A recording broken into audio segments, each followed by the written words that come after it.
हरे कृष्णा। आपके अपने चैनल सनातन शक्ति में आप सबका स्वागत है। आज हम सुनेंगे जया एकादशी व्रत कथा। एक समय की बात है, धर्मराज युधिष्ठिर भगवान श्री कृष्ण से कहते हैं, प्रभु मुझे माघ शुक्ल पक्ष एकादशी के विषय में बतलाइए। इस एकादशी का क्या नाम है, इस व्रत को करने से क्या फल मिलता है और इस एकादशी के आराध्य देव कौन हैं। श्री कृष्ण कहते हैं, हे राजन, इस एकादशी का नाम जया एकादशी है। आज मैं आपको जया एकादशी के महात्म्य के विषय में बताता हूँ। इसका व्रत करने से मनुष्य ब्रह्म हत्यादि जैसे पापों से छूटकर मोक्ष को प्राप्त करता है तथा इसके प्रभाव से भूत पिशाच आदि योनियों से मुक्त हो जाता है। इस व्रत को विधि पूर्वक करना चाहिए। अब मैं तुम्हें पद्म पुराण में वर्णित इसकी महिमा की एक कथा सुनाता हूँ। एक समय इंद्र अपनी इच्छानुसार नंदन वन में अप्सराओं के साथ विहार कर रहे थे और गंधर्व गान कर रहे थे। उन गंधर्वों में प्रसिद्ध पुष्पदंत तथा उसकी कन्या पुष्पवती उपस्थित थे।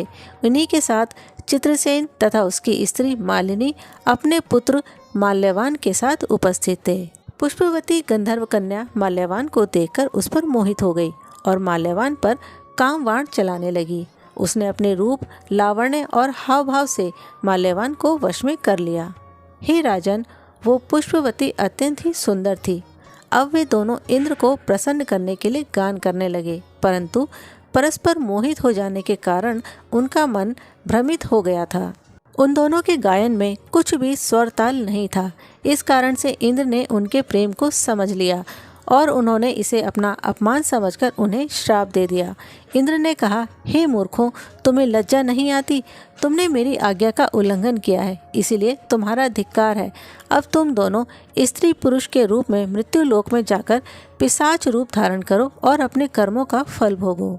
इंद्र का ऐसा श्राप सुनकर वे अत्यंत ही दुखी हुए और हिमालय पर्वत पर दुख पूर्वक अपना जीवन व्यतीत करने लगे। वहाँ उनका जीवन बहुत ही कष्टमय था।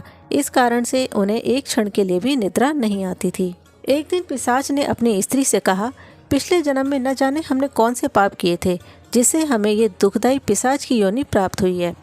इस पिशाच योनि से तो नर्क के दुख सहना ही उत्तम है। अतः अब हमें किसी भी प्रकार का पाप नहीं करना चाहिए। इस प्रकार से विचार करते हुए वे दोनों अपने जीवन को व्यतीत कर रहे थे। इसी तरह से दिन व्यतीत होते हुए एक दिन माघ मास के शुक्ल पक्ष की जया एकादशी आई। उस दिन उन्होंने कुछ भी भोजन नहीं किया और ना ही कोई पाप कर्म किया, केवल फल फूल खाकर ही दिन व्यतीत किया और सायंकाल के समय बहुत ही दुख के कारण पीपल के वृक्ष के नीचे बैठ गए। उस समय सूर्य भगवान अस्त हो रहे थे और उस रात अत्यंत ही ठंड थी। इस कारण से दोनों ठंड के मारे बहुत ही दुखी होकर मृतक के समान पड़े रहे। उस रात्रि उन्हें नींद भी नहीं आई। आगे श्री कृष्ण बताते हैं, हे धर्मराज, जया एकादशी के उपवास और रात्रि जागरण के कारण दूसरे दिन प्रभात होते ही उनको पिशाच योनि से मुक्ति मिल गई।